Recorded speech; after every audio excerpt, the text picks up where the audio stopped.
When you're working with leather, it's inevitable you're going to end up with some small pieces.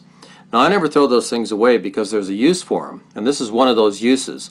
This is a little leather, well, I guess you could call it a toggle button, or a button if you want to call it that.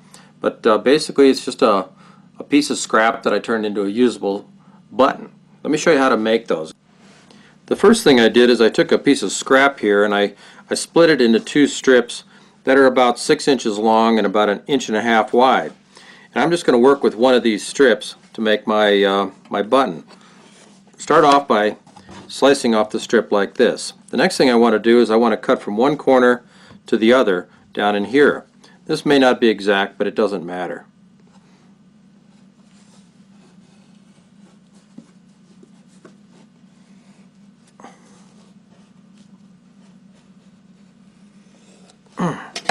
There we go. Now that'll actually make two different buttons. So what I'm going to do is I'll start with this piece here and show you what we actually do to make a button.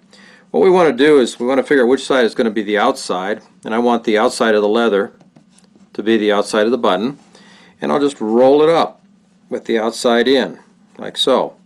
Make a little cylinder and roll it as tight as you can. Some people actually stretch the leather with, get it wet and then stretch it. Now, I've rolled it part way up. Now, right in here I want to cut two little holes. I'm just going to mark it with a pen. Normally I wouldn't do that. About like that. You can see I've got two little spots right there. I'll take it and I'll pinch it right about there, and using my handy dandy hole punch, punch a hole through the leather like so. Now the next thing I want to do is I want to take this here. I was going to have to insert into these holes, and to make that easier I'm going to trim it out a little bit so it's a little pointier like so. That way it'll be easier to get into the hole. The next thing is roll it up again like this. When you get it about rolled up, bring your leather around like so. You see these two holes, this one here and this one here? What I need to do is put the point from the leather into these two holes. I'll go into the back one first and then out the forward one, like this. Now, this is sometimes a little bit tricky. There we go. And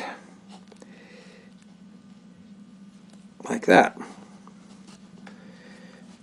Now, I'll just pull it through. Now, since it's leather and you want it to be tight, it might be a little hard to get through at first. But just work it back and forth with your fingers. And eventually, you'll end up with something that looks like that. Now, you may want to make it a little neater than that. See, I've got a big lump right here. The way to get rid of that is to make sure that you scoot this leather.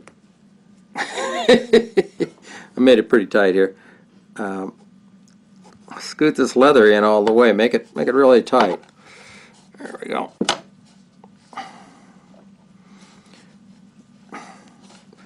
It's kind of awkward. Some people use vice grips and things like that to hold the leather when they're doing it.